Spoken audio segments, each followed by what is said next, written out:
Just 18 months before taking this run, Marine Corporal John McCellan took a bullet in the brain from an Iraqi sniper. McClellan's nickname is Lucky. He named his dog Lucky.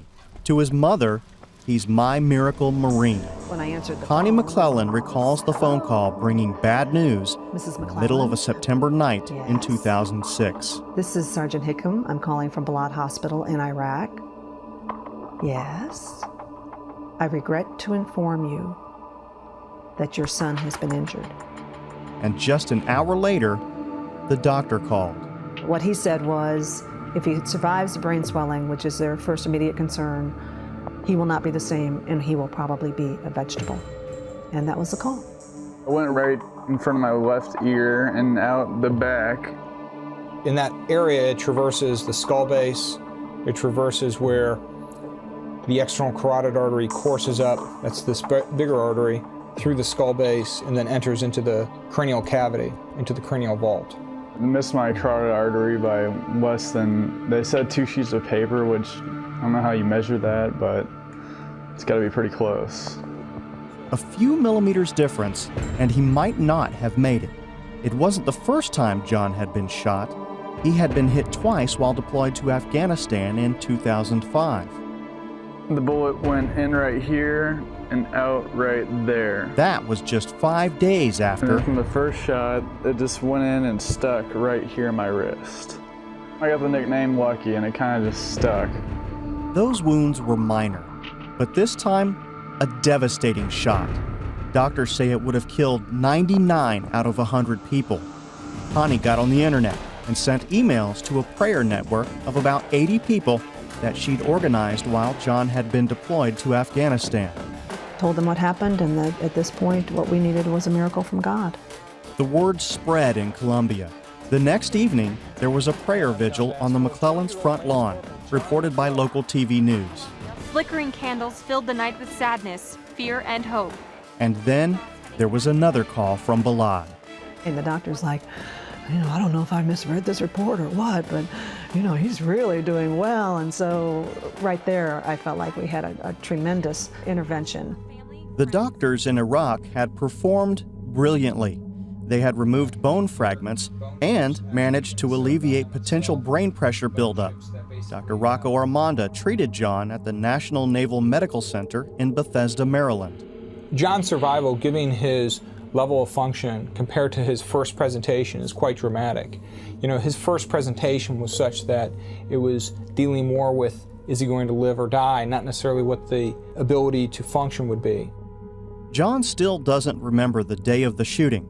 At first, he didn't even recognize his parents. I had a slight case of amnesia, I guess. I didn't know what was going on at all, and they kept on reminding me what had happened. He'd been shot by a sniper. Bones inside his left ear had been shattered, destroying hearing and affecting his balance.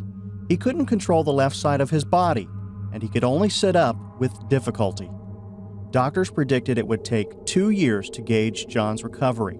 But at Bethesda and at the VA hospital in Tampa, Florida, he was progressing ahead of schedule. And he was so far ahead of that time curve in his, the awakening of the nerves and the usage of the left hand even coming along. And in every arena, he was advancing faster than they even hoped. And Mom's prayer is pretty powerful. In the hospital, Lance Corporal McClellan got visits from celebrities, and Marine Chief of Staff General Michael Hagee presented his third Purple Heart. When he was released to return home to continue his recovery, the local news was there again. John McClellan returned to mid-Missouri after months of recovery. But John's recovery was still incomplete. His face sagged like a stroke victim's. Learning to walk in, which that's tough, especially when I don't have any balance. Oh, I like the shirt today, John. Yeah, no. Well, technically I'm not bulletproof, but... Well, probably about as close as you get. Yeah. John is walking better. He's gotten back control of the left side of his face, and he got his driving privileges back at the beginning of 2008. He had hoped that would happen earlier, but he had a seizure in 2007 and had to wait another 6 months to be medically cleared. Yeah, it used to be I would just like look at a word and just instantly comprehend it. Now it kind of just takes me a second. Now, driving is part of his occupational therapy, and he's even allowed to operate his car independently inside Columbia. You did a good job. Thank you. From the injury he actually occurred, he should not have made this recovery. His recovery has been phenomenal to us. Just from where the bullet went in and where it exited at, he should have actually probably been wheelchair bound at this point. Why don't you read it out loud here a little bit? Columbia College is a character member of Charter member of. John has trouble with reading comprehension. He has trouble with his short-term memory. In his speech therapy sessions, like the one seen here, Dr. Barry Slansky is guiding him toward taking some college courses. Right now, John's concerned he may not be able to comprehend and retain complicated information. State Representative Jeff Harris nominated McClellan for the award. John was named an Outstanding Missourian of 2007 and addressed the state legislature. Technically, he's still on active duty, and since returning home, he's been promoted to corporal. Oh, he made it.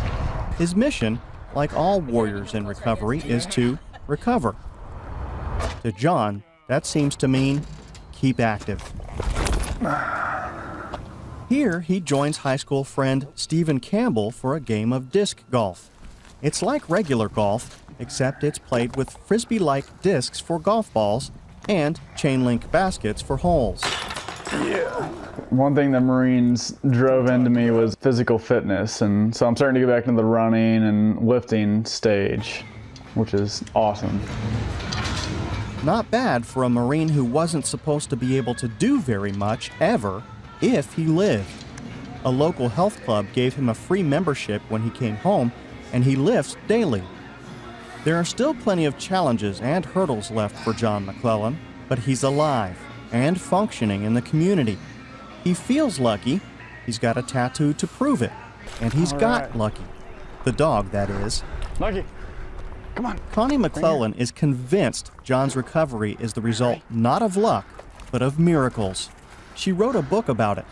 And what does John think? No one gets as lucky as I have, like as many times as I have in a row. There's no way.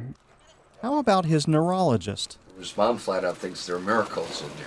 Well, there certainly are. I think there certainly are from anyone's perspective. When you look at his first presentation, you would not expect him to survive, and certainly would not expect him to survive to the current level at which he's performing.